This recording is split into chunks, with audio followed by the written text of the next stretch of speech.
اسلام تو داخلے کا نام ہے. ایک شخص یونیورسٹی میں یا کالج میں داخل ہو جاتا ہے تو کیا بس داخلہ لے لینا اس کے لیے کافی ہوگا، یا وہ باقاعدہ کلاس اٹینڈ کرے گا، اسباق یاد کرے گا، پھر امتحان کی تیاری کرے گا؟ صرف مسلمان ہو گئے، اس کے بعد ہم بھول گئے کہ ہمارا اگلا مرحلہ کیا ہے، اسلام کے تقاضے کیا ہیں. جو می گوئے مسلمانم بلرزم کہ دانم مشکلات لا الہ. جب میں کہتا ہوں میں مسلمان ہوں تو کانپ جاتا ہوں، کیونکہ لا الہ الا اللہ کے تقاضے کو جانتا ہوں. تو جب ہم نے کلمہ پڑھ لیا، حضور کی غلامی کے دائرے میں آ گئے، تو اس کا مطلب یہ ہے کہ اپنی خواہشات کو چھوڑ دیا. اب ہم حضور کے غلام ہیں، جو حضور کہتے جائیں گے وہ ہم مانتے چلے جائیں گے. لیکن ہم نے بہانے تراش لیے عمل گریزی کے.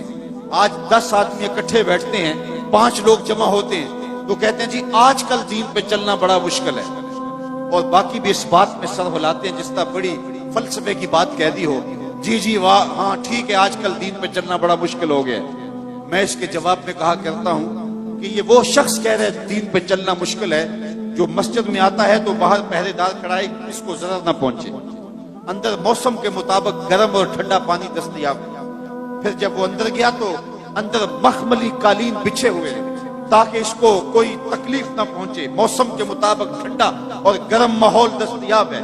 جو مخملی قالینوں پر اور مسلوں پہ سجدہ کرتا ہے اور ٹھنڈے اور گرم ماحول میں موسم کی مطابقت میں راحت پاتا ہے، وہ کتنے نخرے سے کہتا ہے آج کل دین پہ چلنا بڑا مشکل ہے. میں کہتا ہوں صاحب تیرے لیے مشکل ہے یا کربلا والے حسین کے لیے مشکل تھا؟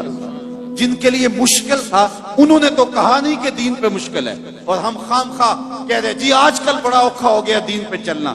میاں اس نے تو نہیں کہا جس کے پاؤں میں رسی ڈال کر کے مکے کے بازاروں میں گھسیٹا گیا اور لوہے کی کنگھیوں سے بدن چھیدے گئے، تپتی ہوئی ریت پہ لٹایا گیا، کوئلوں کے اوپر رکھا گیا، بدن پہ پیٹھ پہ کوڑے مارے گئے، لیکن بلال کی زبان سے احد احد کے نغمے سے امیہ بلال حبشی کی پیٹھ پہ کوڑے مارتا ہے اور حضرت بلال آگے سے مسکراتے ہیں. کسی نے رک کے کہا بلال عجیب تماشا ہے، تمہارا ظالم آقا تمہیں کوڑے مارتا ہے اور تم آگے سے مسکراتے ہو، بات سمجھ میں نہیں آئی. تو بلال حبشی نے جو جواب دیا ذرا میں آپ کی اس پہ توجہ چاہوں گا. بلال حبشی نے کہا کہ تم بازار میں جاؤ نا مٹی کا پیالہ خریدنے کے لیے تو اس کو بھی ٹھونک ٹھونک کے دیکھتے ہو، اس کی آواز تو ٹھیک ہے کہیں کچا تو نہیں ہے. کہا تم مٹی کا برتن خریدنے جاؤ، مٹی کا پیالہ بھی خریدنے جاؤ تو اس کو بھی ٹھونک بجا کے دیکھتے ہو، یہ کچا تو نہیں ہے، اس کی آواز تو ٹھیک ہے. کہا تم مٹی کا پیالہ خریدو تو اس کو بھی ٹھونک بجا کے دیکھتے ہو، اس کی آواز تو ٹھیک ہے. میرا مالک بلال کو خرید رہا ہے، دیکھ رہا ہے بلال کی آواز تو ٹھیک ہے کہیں کچا تو نہیں ہے.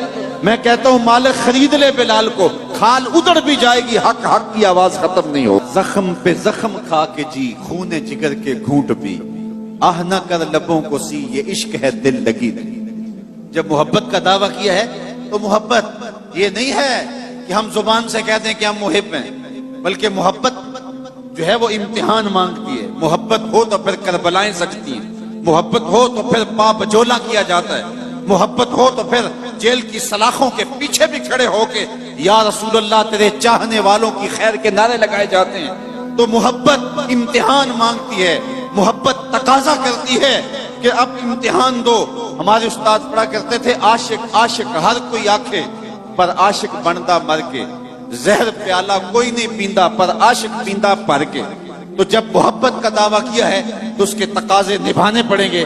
ہمارا دین ہم سے تقاضا کرتا ہے کہ ہم اچھے اعمال کا ذخیرہ جمع کریں. تیسری بات جو ارشاد فرمائی وَتَوَاصَوْا بِالْحَقِّ، حق کی وصیت. حق سے مراد کیا ہے؟ امام قرطبی نے یہاں 3 قول بیان کیے ہیں. حق سے مراد اسلام ہے، حق سے مراد توحید ہے، اور حق سے مراد قرآن ہے. یعنی اگر اسلام لائے ہو تو پہلی بات یہ ہے کہ ایمان لانے کے بعد تمہارا وظیفہ عمل اتنا مضبوط ہونا چاہیے کہ تم دور سے پہچانے جاؤ کہ تم حضور کے غلام ہو. یہ نہ ہو کہ لوگ پوچھیں تم کون ہوتے ہو اور تم پاسپورٹ پیش کرو یہ دیکھو مذہب کے خانے میں اسلام لکھا ہوا ہے. میرے استاد فرمایا کرتے تھے صاحب یہ نہ ہو کہ لوگ تمہیں پوچھیں اور تمہیں بتانا پڑے کہ یہ دیکھو مذہب کے خانے میں اسلام لکھا ہوا ہے. آپ فرمایا کرتے تھے تمہاری وضاحت، تمہارا طرز زندگی، تمہارا انداز معاشرت ایسا ہونا چاہیے